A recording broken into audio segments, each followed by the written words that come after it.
Un saludo cordial para todos. Hoy vamos a culminar el módulo de cardiología dentro de la asignatura de la medicina interna y decidí dejar al final este tema de la insuficiencia cardíaca en el entendido que la insuficiencia cardíaca constituye el estadio final de cualquier cardiopatía, ya sea estructural o funcional.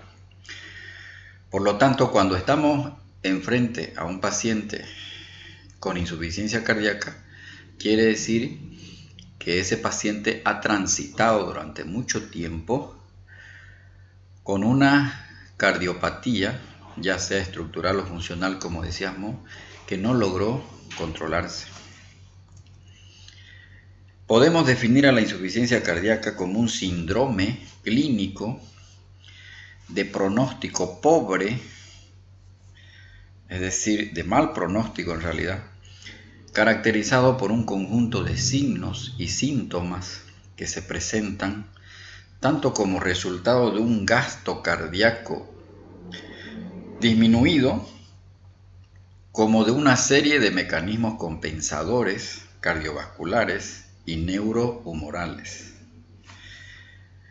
De esa forma se puede definir la insuficiencia cardíaca, pero también podemos decir que este síndrome clínico en un paciente está caracterizado por síntomas, por signos que son la evidencia objetiva que explora el médico cuando lo examina a su enfermo, y como base de este diagnóstico sindrómico hay una alteración estructural y funcional del corazón. Es la única enfermedad dentro de la epidemiología, es la única enfermedad cardíaca cuya incidencia parece estar en aumento en todo el mundo, no solamente en el mundo occidental, sino en países en desarrollo. Se ve más insuficiencia cardíaca mientras más envejecida esté la población y por el hecho de que hay un aumento de los factores de riesgo cardiovascular. La fracción de eyección del ventrículo izquierdo medido por ecocardiografía es el marcador pronóstico más importante, sumado a la edad. Para la cardiología, la insuficiencia cardíaca crónica es un cáncer. Es el cáncer para los cardiólogos, por el hecho de que la mortalidad al año es muy elevada, el 50% en aquellos enfermos que están en una clase 4. Es la principal causa de internación en los servicios de medicina interna más allá de los 65 años. La literatura mundial dice de que el 50% de estos pacientes pueden fallecer al cabo de los 2 años. ¿Y de qué se mueren estos enfermos? Un 30% hace muerte súbita cardíaca, precedido por un trastorno del ritmo cardíaco. Puede morirse por un accidente cerebrovascular y por propia progresión de la insuficiencia cardíaca. Es decir, los cardiomiocitos son reemplazados por tejido fibroblástico y esto hace que el miocardio se debilite mucho. Tiene un costo elevado la insuficiencia cardíaca porque generalmente los pacientes cuando llegan a la insuficiencia cardíaca crónica de larga evolución, las rehospitalizaciones son muy frecuentes. Y como decíamos al principio, la insuficiencia cardíaca no es el inicio de una cardiopatía, más al contrario, es el resultado final de cualquier cardiopatía. En el estudio de Framingham, realizado en una cohorte de enfermos durante 40 años, se demostró que el 62% de los enfermos se morían a los 5 años, los hombres, y las mujeres, el 42% se moría a los 5 años. y de una manera general el 75% después de 9 años del inicio clínico de los síntomas. Y cuando se estudió la muerte súbita, esta ocurrió en 25% en los hombres y un 13% en las mujeres. Recordar conceptos fisiológicos importantísimos para poder correlacionar la clínica con el tratamiento de la insuficiencia cardíaca es imperativo. Tenemos que recordarnos de estos dos investigadores, el doctor Frank y el doctor Starling, que dijeron y que fueron los que postularon su ley, que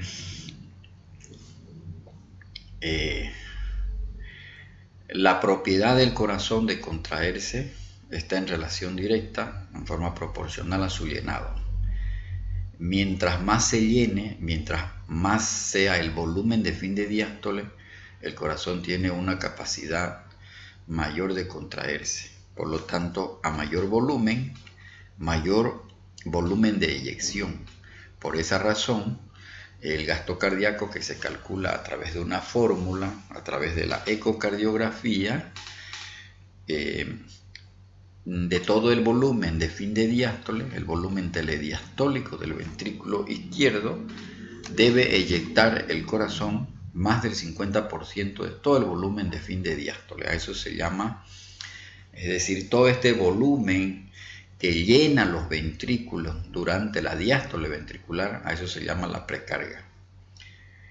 Y la poscarga, entendido como la tensión de la pared ventricular durante la sístole, es decir, todo lo que se opone a la fuerza de eyección del corazón, a eso se llama la poscarga.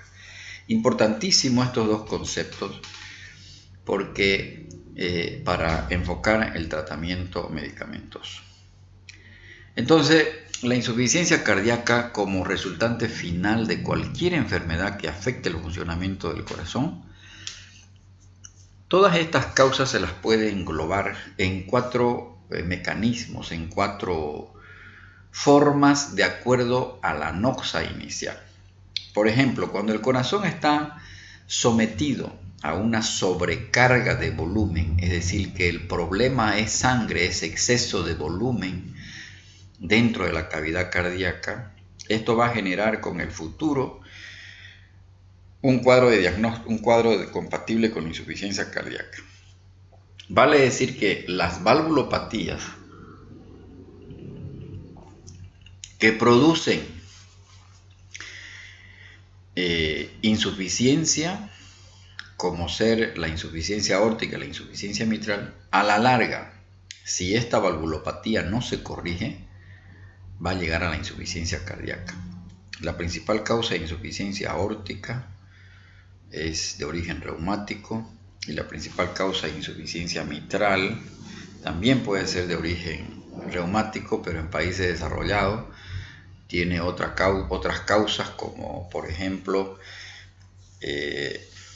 los casos de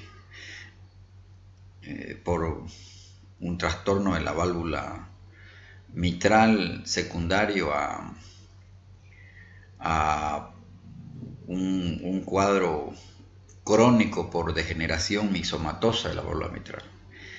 Entonces, estas dos valvulopatías que producen sobrecargas de volumen, si no se corrige el problema valvular inicialmente, el paciente va a desarrollar insuficiencia cardíaca. Hay 3 cardiopatías congénitas acianóticas que de igual forma cursan con una sobrecarga de volumen.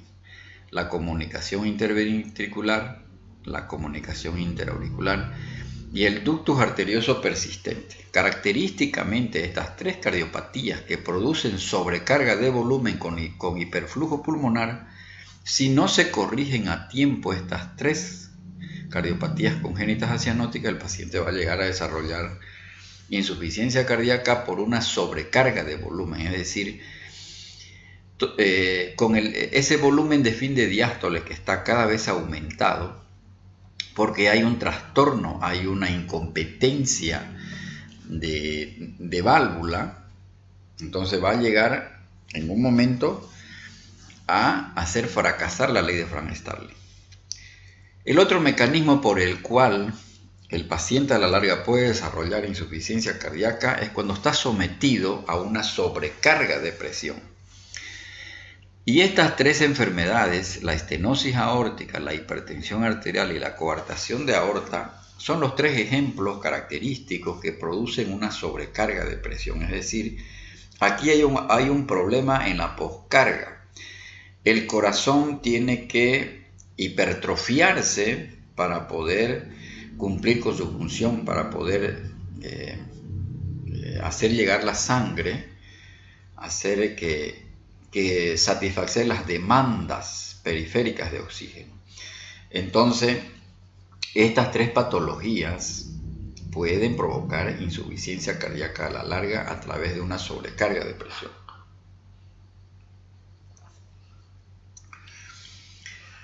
Una forma muy específica por la cual el corazón se vuelve insuficiente con el pasar del tiempo es lo que ocurre en pacientes que han sufrido un infarto agudo de miocardio. Peor si es un infarto en el que el paciente no fue revascularizado a través de una angioplastía o no recibió un tratamiento trombolítico.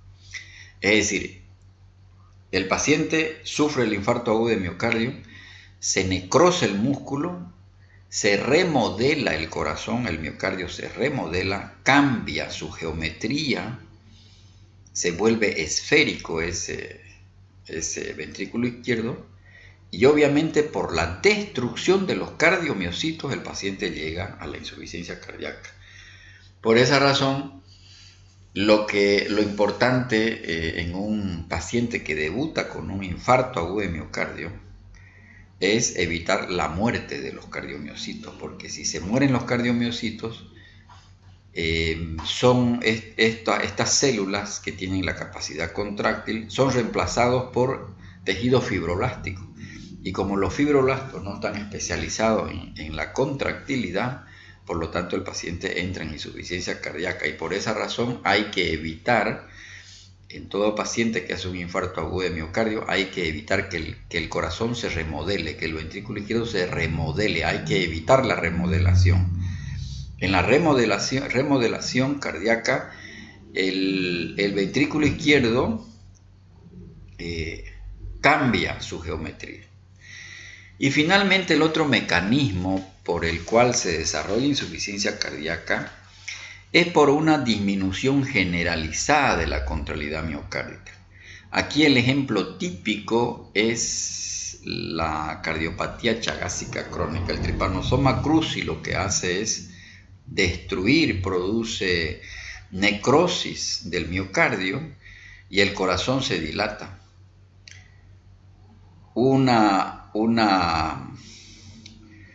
Una forma de miocardiopatía dilatada es la chagásica, pero hay otras formas de miocardiopatía dilatadas, como ser la miocardiopatía dilatada idiopática, en la que no se conoce la causa. También en estos casos, yo descarto un compromiso valvular, descarto una cardiopatía congénita, el paciente no tiene ninguna enfermedad que provoque sobrecarga de presión, el paciente no ha sufrido infarto agudo de miocardio, y entonces esa dilatación cardíaca se debe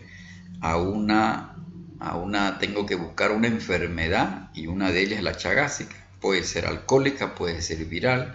La deficiencia de vitamina B1 también produce un tipo de miocardiopatía dilatada, y cuando yo no encuentro causa, yo la puedo etiquetar a esa miocardiopatía dilatada como idiopática. Entonces, la insuficiencia cardíaca en su forma crónica, porque hay una insuficiencia cardíaca aguda, aquella que fundamentalmente se presenta en el contexto de un infarto agudo de miocardio, es la forma más común de enfermedad. Se encuentra en una situación más o menos estable, con una limitación de su capacidad funcional el paciente. Estos enfermos que están en insuficiencia cardíaca crónica generalmente experimentan reagudización, es decir, son pacientes que se reinternan varias veces al año y provoca un deterioro progresivo de la función miocárdica o por la presencia de factores desencadenantes. Dentro de la etiopatogenia, que es en realidad lo que hemos dicho, el corazón se dilata por un daño miocárdico directo. Por ejemplo, cuando el paciente ha sufrido un infarto agudo de miocardio, en las miocardiopatías o una miocarditis viral, el tóxico, o sea, la noxa, afecta directamente sobre el miocardio. En cambio, en los casos que hay sobrecarga ventricular, no por un daño primitivamente miocárdico, sino primero por sobrecargas de ventricular, que hemos dicho que son de dos tipos: sobrecargas de volumen y sobrecargas de presión, que ya lo hemos dicho. Y muchas veces el paciente con insuficiencia cardíaca, o sea, hay causas de insuficiencia cardíaca en que el problema es una restricción al llenado, es decir, no hay ese llenado del ventrículo izquierdo, ese volumen de fin de diástole está disminuido y por lo tanto se afecta secundariamente el volumen latido del gasto cardíaco. Entonces, concluyendo etiopatogénicamente, el paciente en insuficiencia cardíaca puede haber desarrollado este cuadro por sobrecarga hemodinámica, por disminución de la contractilidad, o sea, hay un problema en la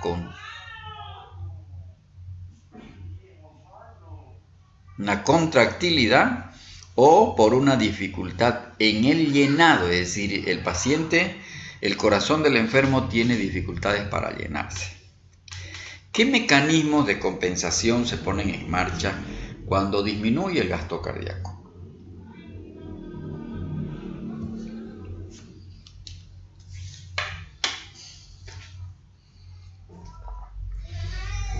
Hay una activación neurohormonal. Se activa el sistema renina-angiotensina-aldosterona, que en fase aguda es beneficioso para el paciente, pero en la fase crónica la angiotensina y la aldosterona son sumamente dañinas para el corazón.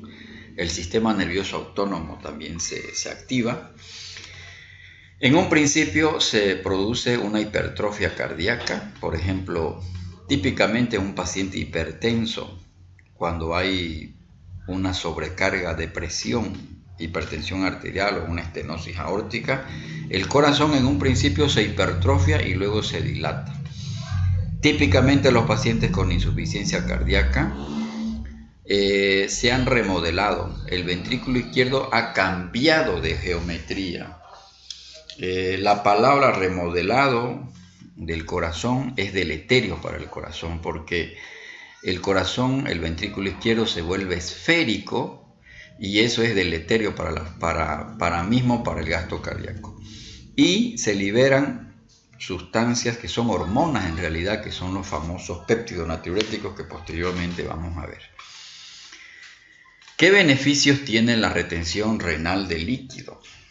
En una primera fase aumentan el volumen sanguíneo, aumentan el retorno venoso, aumentan el gasto cardíaco. Esto en fases iniciales, cuando el gasto cardíaco está bajo y se activa el sistema renina-angiotensina-aldosterona, existen estos beneficios de la retención renal de líquido, porque la aldosterona retiene sodio, elimina potasio. Sin embargo, a la larga, esta retención renal de líquido altera la calidad de vida de los enfermos, porque se dematizan los enfermos y esto altera su calidad de vida.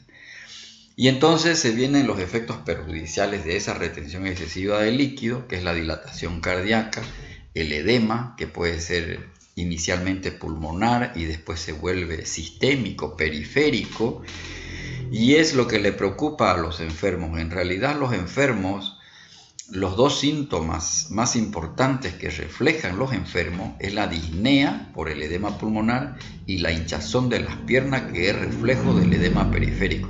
Por lo tanto, con el tiempo, esta retención excesiva de líquido altera la calidad de vida de los enfermos. ¿Cómo se clasifica la insuficiencia cardíaca? Inicialmente la insuficiencia cardíaca es del ventrículo izquierdo, pero pasa el tiempo y se torna derecha. Importantísimo es esto porque uno de los primeros síntomas de insuficiencia cardíaca es la disnea. Uno de los primeros síntomas por los cuales los enfermos acuden a la consulta es por disnea, y esa disnea expresa edema pulmonar.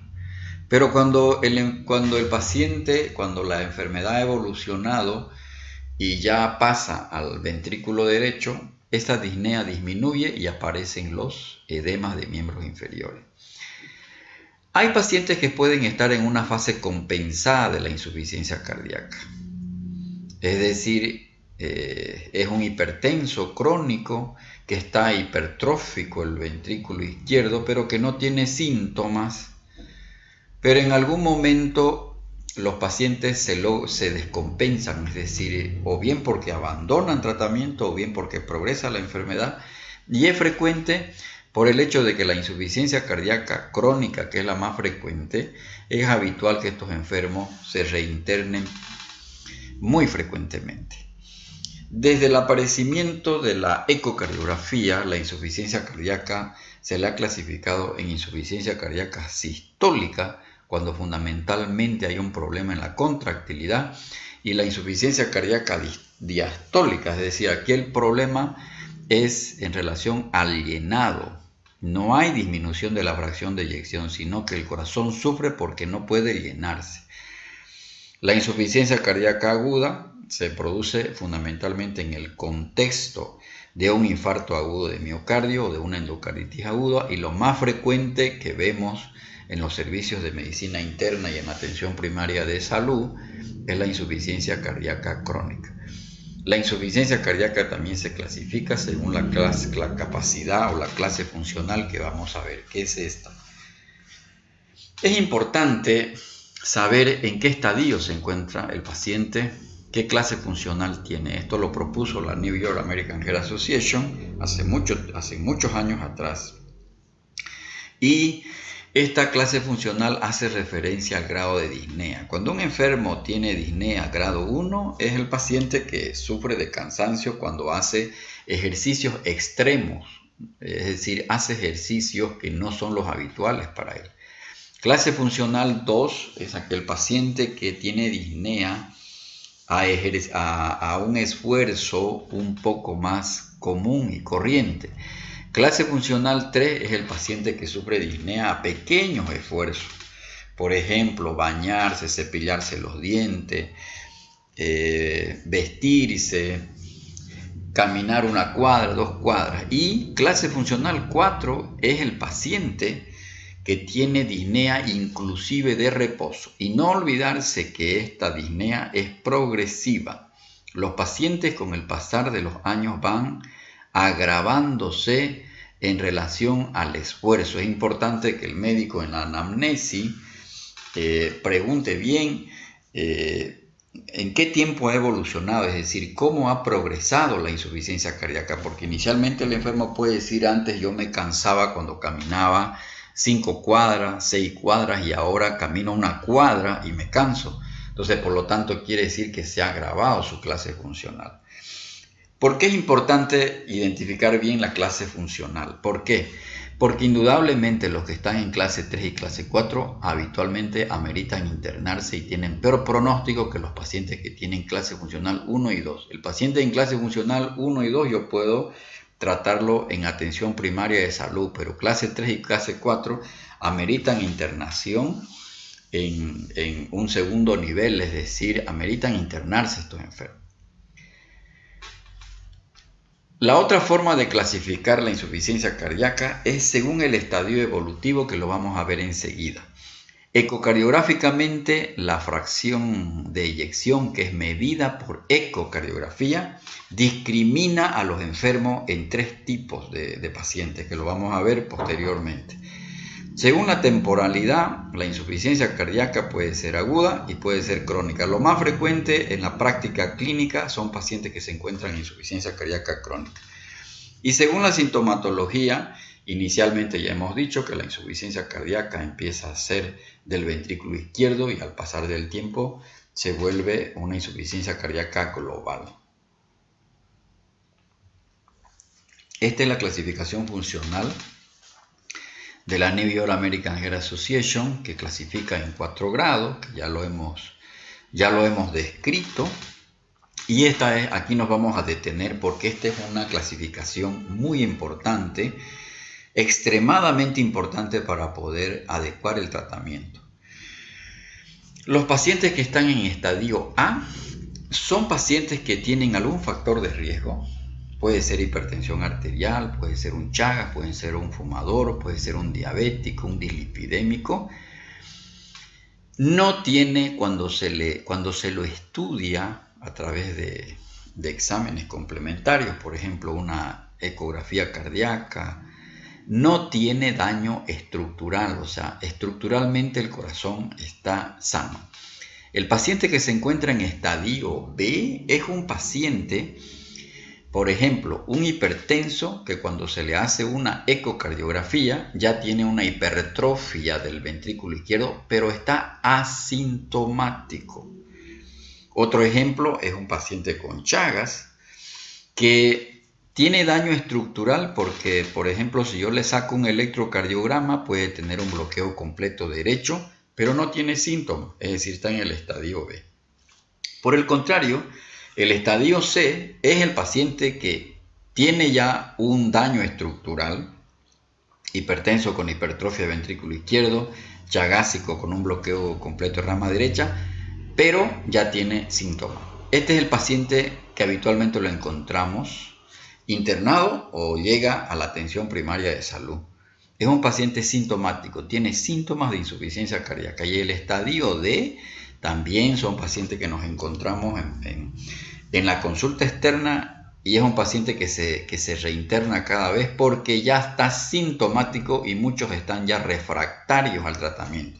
Estamos hablando acá de una insuficiencia cardíaca crónica y le agregamos un adjetivo a esta insuficiencia cardíaca. Generalmente es una insuficiencia cardíaca avanzada o refractaria al tratamiento médico. Fíjense que el tratamiento de cada uno de estos estadios por el cual transita el enfermo es diferente su tratamiento, que lo vamos a ver posteriormente. De 1980 para acá, la ecocardiografía realmente contribuyó mucho para el manejo y el tratamiento de los pacientes con insuficiencia cardíaca. Porque se habla acá, valorando la fracción de eyección, en 2 tipos de insuficiencia cardíaca. La más frecuente es la insuficiencia cardíaca de tipo sistólica, en la que la fracción de eyección es menor del 40%, en cambio, la fracción de eyección en la insuficiencia cardíaca de tipo diastólica, que es por problema de llenado, aquí la fracción de eyección supera el 40%.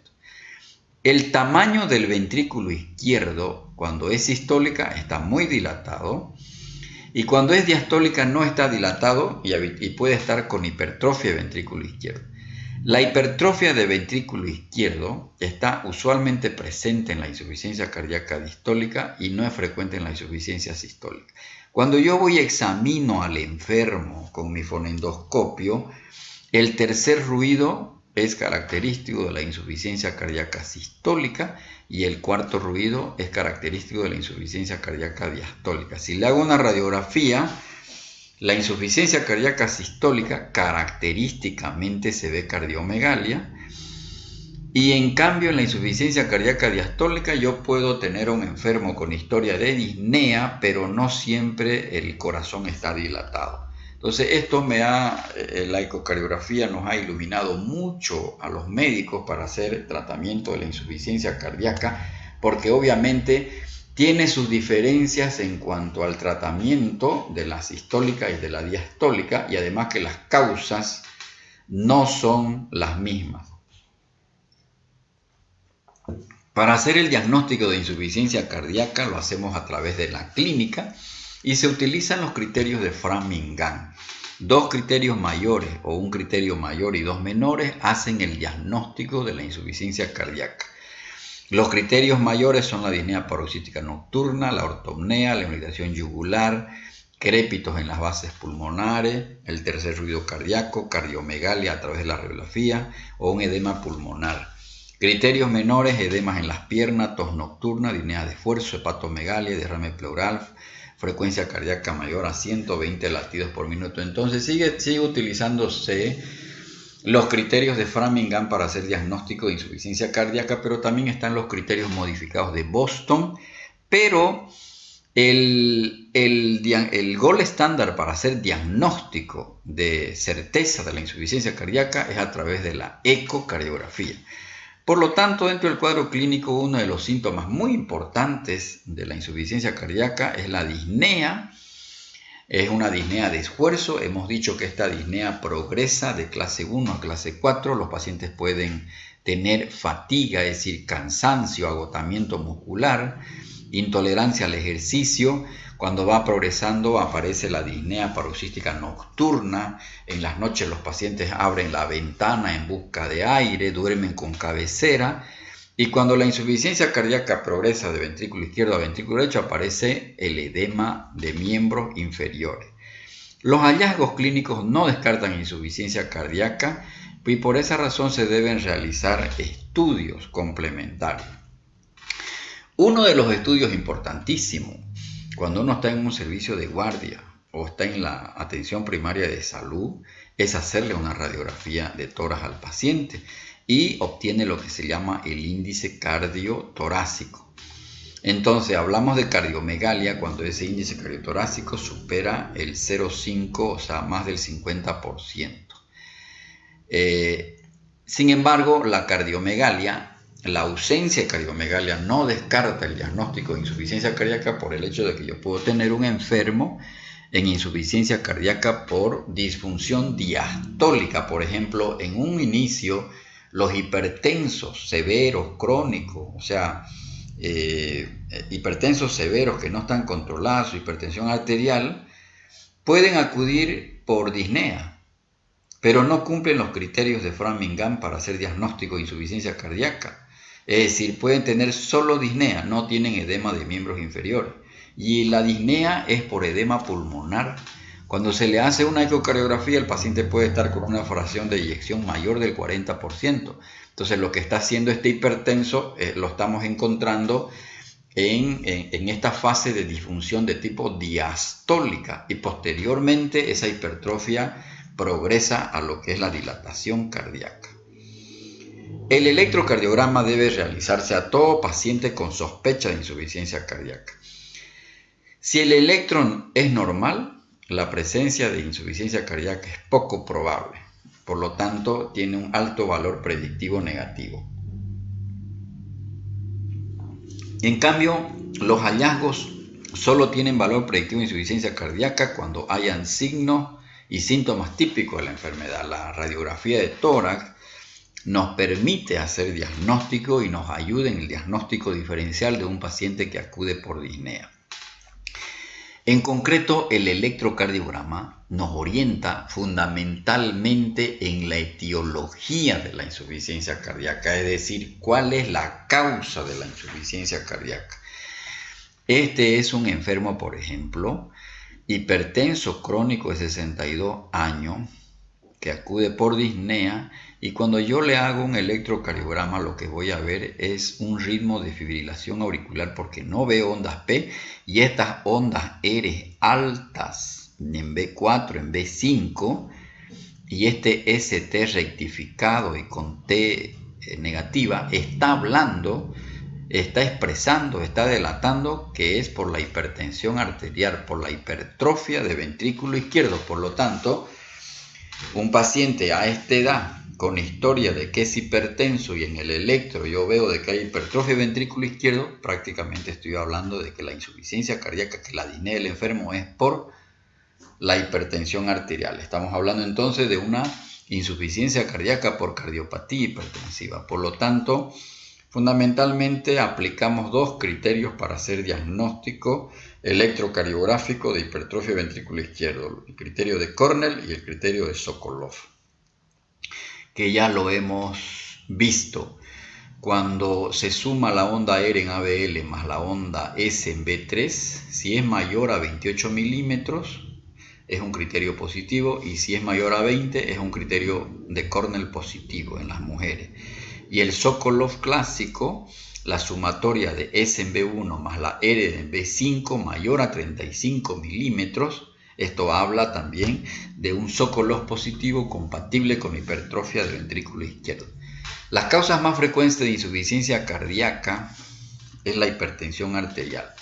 Se sospecha en todo paciente hipertenso con una antigüedad mayor de 3 años. Por lo tanto, un hipertenso con historia de hipertensión de 3 años y cuando empieza con disnea, hay que pensar que el paciente está llegando a la insuficiencia cardíaca. Y este paciente pasa por fases. Primero se hipertrofia el ventrículo izquierdo, aparece la disfunción diastólica y problema de llenado, no se llena el ventrículo izquierdo y por esa razón sufre de disnea. Habitualmente se instala la fibrilación auricular y luego se dilata el corazón. ¿Cuál es el gol estándar para el diagnóstico de cardiopatía hipertensiva? Es la ecografía cardíaca. Entonces, un hipertenso en el que se le hace una ecografía y devela una hipertrofia de ventrículo izquierdo, es decir, el septum está engrosado y hay disfunción de tipo diastólica, ese paciente lo que tiene es una cardiopatía hipertensiva. Si yo no controlo perfectamente bien a este hipertenso, este paciente posteriormente se va a dilatar y va a llegar a la insuficiencia cardíaca. Fíjense que la hipertrofia de ventrículo izquierdo es un factor de riesgo independiente para accidente vasculocerebral, para insuficiencia cardíaca y para enfermedad de las arterias coronarias. Cuando el paciente tiene hipertensión con hipertrofia, tiene más riesgo de sufrir accidente cerebrovascular. Y fíjense que tiene alto riesgo de sufrir también enfermedad coronaria y lo propio falla cardíaca. Por lo tanto, un paciente hipertenso más allá de los 3 años es mandatorio hacerle un electrocardiograma y hacerle una ecocardiografía, porque si tiene hipertrofia de ventrículo izquierdo, el pronóstico se ensombrece. La cardiopatía chagásica es otra causa muy importante de insuficiencia cardíaca. Sabemos que hay 2 formas de compromiso cardíaco por el Trypanosoma cruzi, una forma en la que el corazón se dilata, la forma miocardiopatía dilatada, y la otra forma es cuando solamente compromete el sistema eléctrico. Por lo tanto, la prueba serológica, la epidemiología y el electrocardiograma nos va a permitir orientarnos si la causa de la insuficiencia cardíaca es por enfermedad chagásica. ¿Qué es lo más frecuente? El bloqueo completo de rama derecha con hemibloqueo anterosuperior. Muchos enfermos están en fibrilación auricular y las extrasístoles ventriculares son extremadamente frecuentes en la cardiopatía chagásica. Si bien la cardiopatía reumática ha dejado de ser una causa importante de insuficiencia cardíaca, pero todavía en países pobres la cardiopatía reumática es una causa muy importante de insuficiencia cardíaca. El daño valvular se instala después de 10 a 15 años. El examen, el gol estándar para el diagnóstico sigue siendo la ecografía cardíaca y lo más frecuente es que la válvula más afectada sea la válvula mitral y secundariamente la aórtica. Se requiere que estos enfermos reciban penicilina benzatínica de por vida para evitar los rebrotes de fiebre reumática. En países occidentales, en países ricos, la principal causa de insuficiencia cardíaca es la cardiopatía coronaria o cardiopatía isquémica. Y debemos sospechar en todo paciente que tiene factores de riesgo coronario que haya hecho un infarto agudo de miocardio o haya sufrido una angina inestable.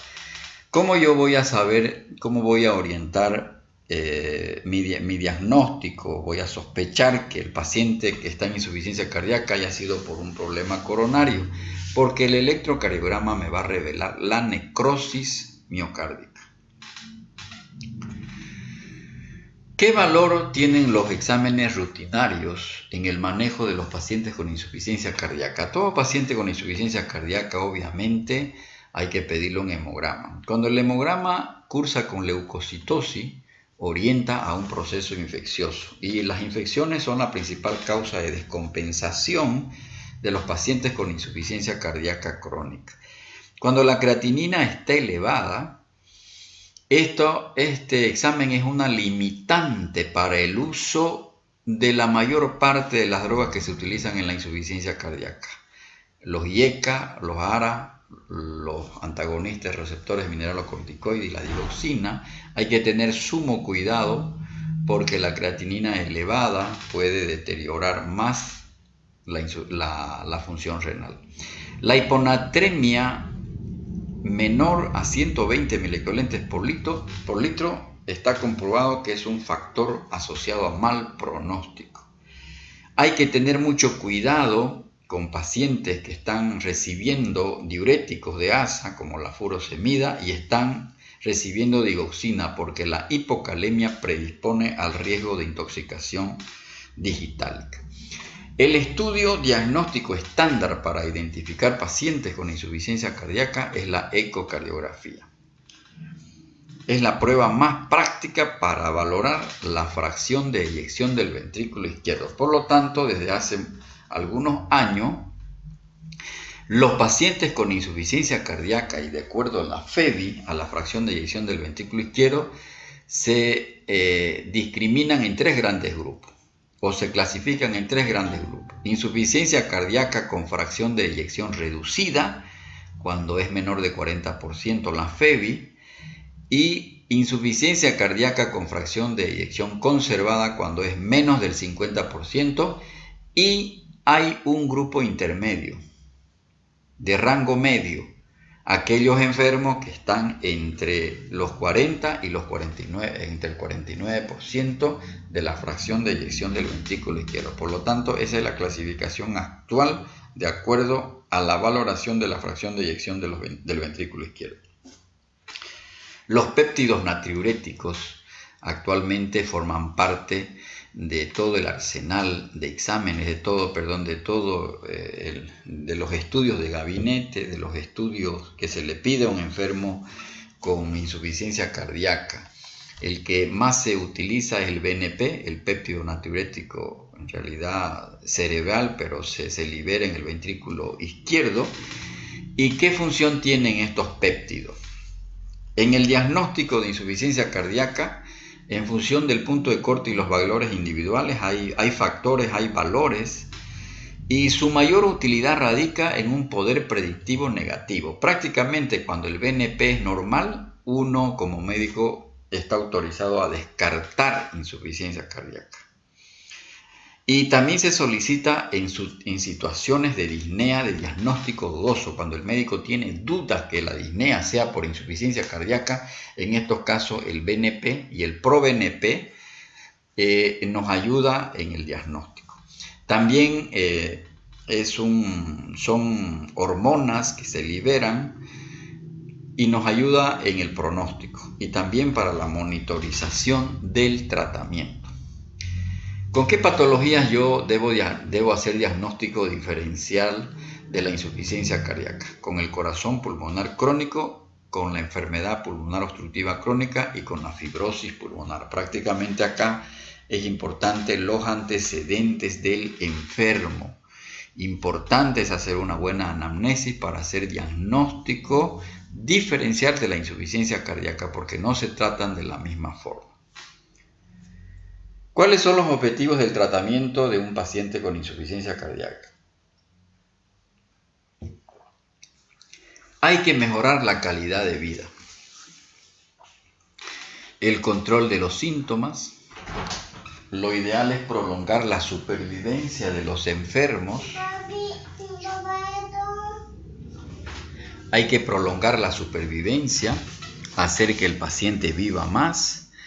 Muchos de los enfermos, el 30%, hacen muerte súbita cardíaca, por lo tanto yo tengo que prevenir la muerte súbita y corregir la causa. Siempre el médico tiene que intentar corregir la causa de la insuficiencia cardíaca, por eso el diagnóstico debe ser lo más precoz posible. Si es un problema valvular, el médico tiene que corregir el defecto valvular. Si es un enfermo que ha debutado con un evento coronario agudo, lo ideal es revascularizar al paciente para que ese músculo cardíaco no se remodele. Y hemos dicho que el paciente con insuficiencia cardíaca pasa por 4 estadios. Fíjense la importancia de identificar en qué estadio está el enfermo. El paciente que está en estadio A es el paciente ideal para prevenir la insuficiencia cardíaca, porque es el paciente que tiene algún factor de riesgo y por lo tanto en atención primaria de salud lo que yo tengo que hacer es controlar ese factor de riesgo. Es un hipertenso, un paciente dislipidémico, obeso, consumidor de tabaco, sedentario. Entonces, si yo corrijo ese factor de riesgo, voy a evitar que pase al estadio B. Cuando el paciente está en estadio B, es decir, tiene el factor de riesgo y ya se encuentra un daño estructural del corazón, ya prácticamente ese paciente debe recibir medicamentos. Si es un hipertenso y en la ecografía cardíaca tiene una hipertrofia de ventrículo izquierdo o en el electrocardiograma se ve un Sokolov positivo, por lo tanto es un hipertenso con cardiopatía estructural, aunque esté asintomático, ese paciente ya debe recibir drogas que no solamente controlen el factor de riesgo, sino que eviten la progresión y controlen esa hipertrofia de ventrículo izquierdo. Por lo tanto, es importante ubicar en qué estadio está el enfermo. El tratamiento no farmacológico es importante que el médico guíe al enfermo, es decir, el control de peso. Importante que él se mida el peso porque se va a dar cuenta que si aumenta de peso va a aumentar el edema, por lo tanto es importante que el paciente periódicamente se mida el peso, porque un aumento de peso indica que está reteniendo líquido. Si está reteniendo líquido, tiene que tomar más diurético. Hay que restringir la ingesta de sal, disminuir el alcohol, abandonar el hábito de tabaco, importantísimo dentro del manejo no farmacológico. La neumonía, la gripe y la influenza son procesos infecciosos que lo pueden matar al enfermo. Es decir, por esa razón los pacientes con insuficiencia cardíaca deben ser inmunizados, deben ser vacunados contra estas 3 enfermedades. Es importantísimo vacunar a los enfermos porque los procesos infecciosos son la principal causa, no solo de descompensación cardíaca, sino pueden provocarle la muerte. La actividad y el ejercicio es importante. El médico debe insistir en que los pacientes deben caminar.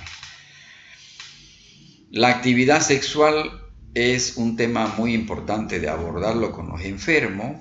Hay que evitar que usen drogas para la disfunción eréctil porque puede ser muy peligroso y deben proscribirse cuando el paciente está en clase funcional 3 y 4 porque es muy peligroso. Siempre hay que investigar los trastornos del sueño en los enfermos. Un trastorno del sueño en un paciente cardíaco puede significar que esté sufriendo un síndrome de apnea obstructivo del sueño y esto aumenta la morbimortalidad. Hay que investigar bien si ese trastorno del sueño es por disnea nocturna o es porque tiene un SAOS, por lo tanto es importante investigar. Importante también es abordar el tema de la depresión, porque hay una prevalencia de un 20% y esto aumenta la morbimortalidad. Hay que insistir siempre en el abandono del tabaco. No hay que dejar de insistirle a los enfermos que deben abandonar el hábito del tabaco. Prácticamente el embarazo puede deteriorar la insuficiencia cardíaca. Una mujer que tiene una valvulopatía, una mujer que tiene historia de hipertensión, hay que pensar, hay que charlar bien con la pareja porque el embarazo puede ser grave para esa mujer porque puede descompensar su función cardíaca. Es decir, hay una reciprocidad entre el embarazo y la insuficiencia cardíaca, es decir, el embarazo agrava la insuficiencia cardíaca y la insuficiencia cardíaca también puede agravar el embarazo. El tratamiento farmacológico. ¿Qué drogas utilizamos para la insuficiencia cardíaca? Los inhibidores de la enzima convertidora de angiotensina son las drogas más eficaces para el tratamiento de la insuficiencia cardíaca. Hay que dar a todos los pacientes con insuficiencia cardíaca y cuando se detecta una fracción de eyección menor del 40%. Las contraindicaciones para los IECA son historia de angioedema, cuando hay estenosis bilateral de las arterias renales, hay que cuidar el potasio sérico, que no esté más de 5, la creatinina sérica mayor de 2.5 miligramos por decilitro, y en el caso de una estenosis aórtica grave son las contraindicaciones. Está totalmente demostrado que los IECA son drogas que prolongan la supervivencia de los enfermos con insuficiencia cardíaca. A todos los pacientes con insuficiencia cardíaca hay que darle inhibidores de la enzima convertidora de angiotensina. Uno de los más utilizados es el enalapril y debe empezarse con dosis baja hasta la dosis máxima. Siempre el médico tiene que llegar a la dosis máxima porque los estudios que se hicieron con los IECA era con dosis máxima. En pacientes que se internan yo puedo utilizar el captopril porque actúa más rápido, 6.25 cada 8 horas hasta una dosis máxima de 150 miligramos. El enalapril debe utilizarse siempre cada 12 horas. Hay que ir aumentando paulatinamente la dosis hasta que el paciente llegue a la dosis máxima. Siempre hay que vigilar la presión arterial, la función renal, los iones. Ya hemos dicho que puede provocar hiperpotasemia y está contraindicado en estas situaciones que ya la hemos visto. Cuando el enfermo no puede utilizar un IECA porque uno de los efectos colaterales más frecuentes es la tos y el angioedema, optamos por los antagonistas de los receptores de angiotensina. Tienen una eficacia similar a los IECA como fármaco de primera elección. Hay muchos antagonistas de los receptores de angiotensina, voy a citar estos dos, como por ejemplo el losartán, se debe utilizar 50 miligramos cada 12 horas, con una dosis máxima de 100, el valsartán hasta una dosis máxima de 320 miligramos por día. Entonces son tan útiles y han demostrado reducir la mortalidad, es decir, mejoran la supervivencia de los pacientes con insuficiencia cardíaca. La espironolactona es una droga muy eficaz para el tratamiento de la insuficiencia cardíaca.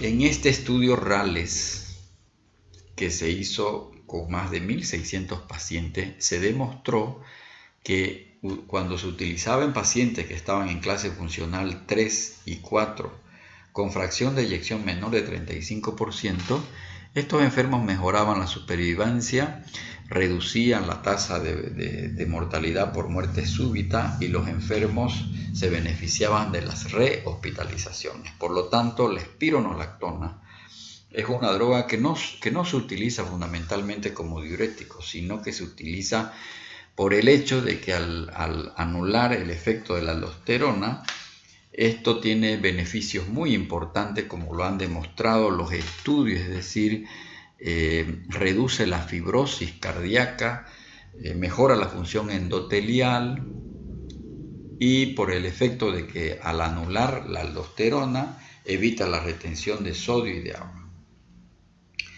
Los diuréticos de ASA solamente están indicados, como la furosemida, cuando hay datos de congestión y de preferencia con IECA, con antagonistas de los receptores de angiotensina.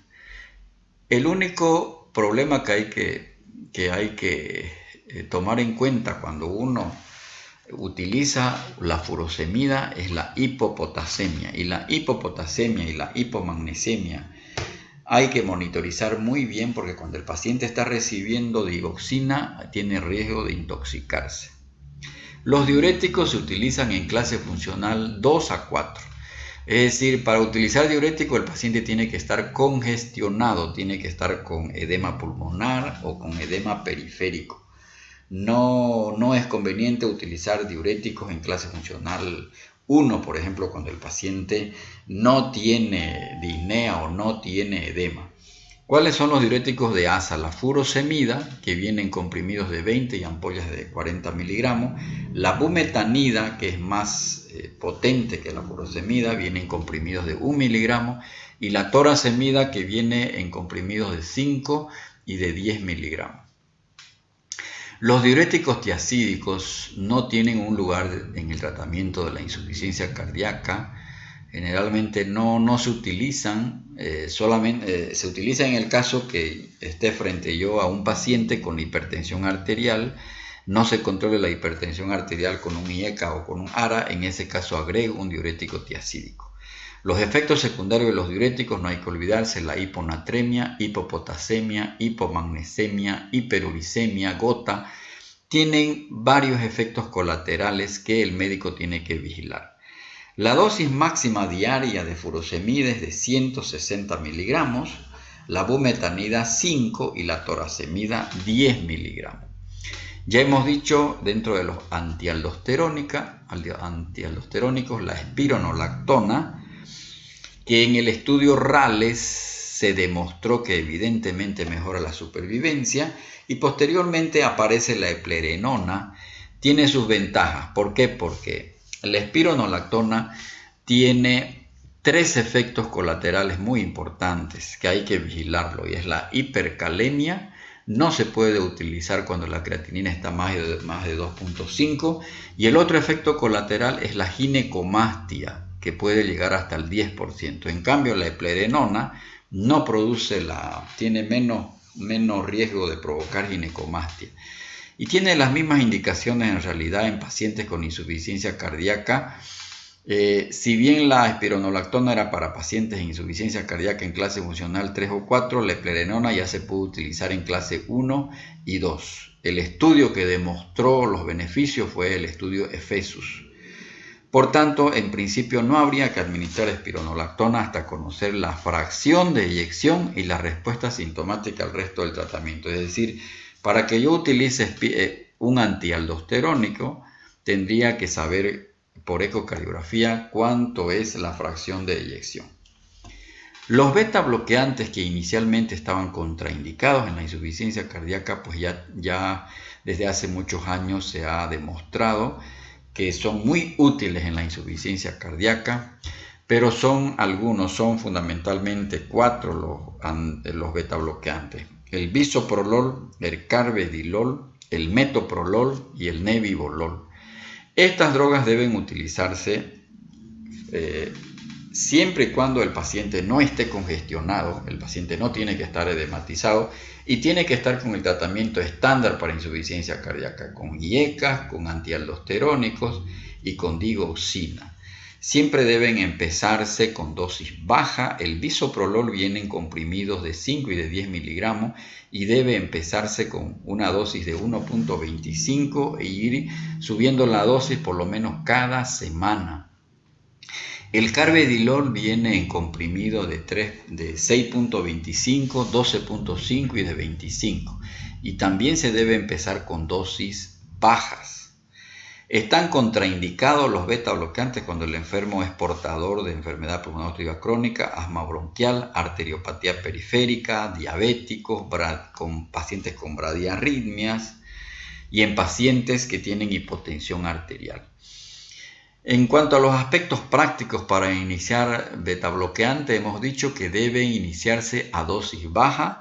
Hay que aumentar las dosis cada 7 días y control clínico de la frecuencia cardíaca y tensión arterial.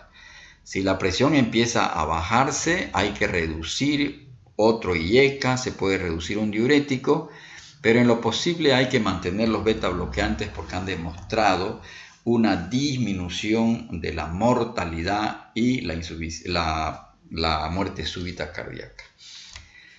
La digoxina, que se utiliza hace más de 200 años en la insuficiencia cardíaca, en realidad no mejora la sobrevida.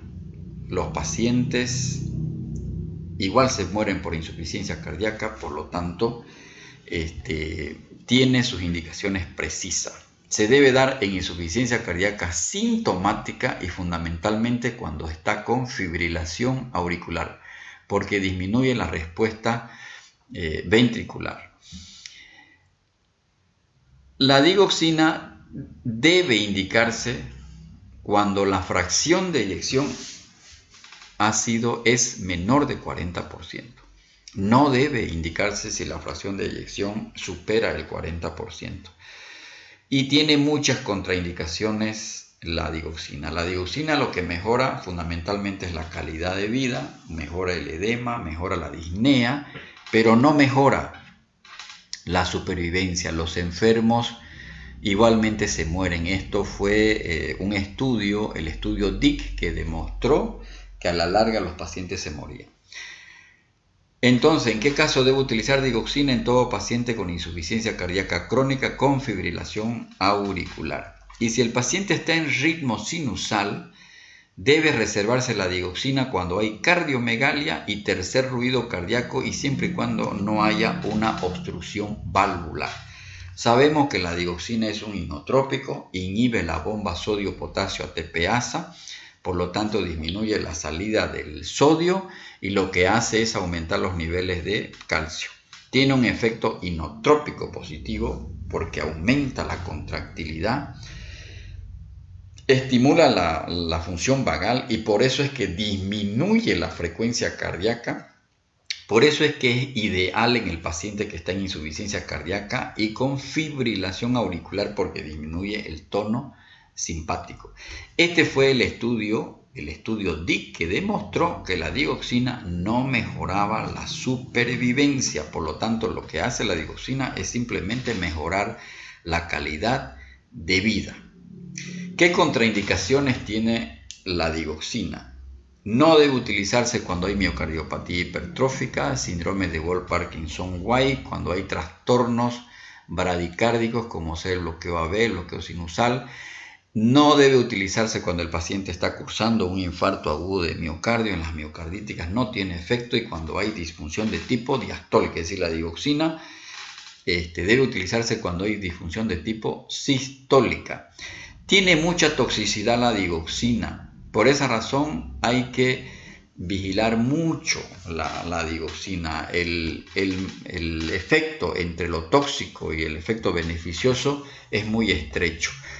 La hipocalemia, la hipomagnesemia, la hipercalcemia, cuando hay disminución de la masa muscular magra, cuando la tasa de filtración glomerular disminuye, esto son factores que producen, que agrava, que predispone a la toxicidad digitálica. Otros tratamientos para la insuficiencia cardíaca es lo que se llama la resincronización cardíaca. ¿En qué caso se utiliza esto? En pacientes que están en clase funcional 3, pacientes que tienen una fracción de eyección menor del 35% y tiene un patrón de bloqueo completo de rama izquierda. Los enfermos que tienen insuficiencia cardíaca y tienen electrocardiográficamente un patrón de bloqueo completo de rama izquierda tienen peor pronóstico y estos enfermos se benefician del implante de un resincronizador.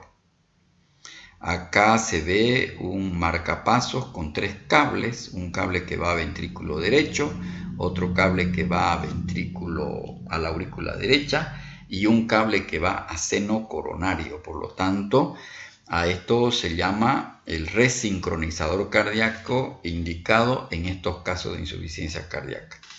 Hay enfermos que se benefician del marcapaso en el caso que un enfermo tenga insuficiencia cardíaca y además tenga un trastorno del ritmo cardíaco con bradicardia. Entonces, el ponerle un marcapaso le ayuda al enfermo a mejorar la insuficiencia cardíaca. ¿Qué otras drogas requieren los pacientes con insuficiencia cardíaca? Hemos dicho que un porcentaje de pacientes se puede morir por un evento cerebrovascular. Típicamente son aquellos enfermos que tienen insuficiencia cardíaca crónica y tienen una fibrilación auricular. Por lo tanto, esos pacientes tienen riesgo de morirse por un accidente cerebrovascular y por eso se indican anticoagulantes orales, la warfarina o el acenocumarol. Entonces, aquí están las indicaciones.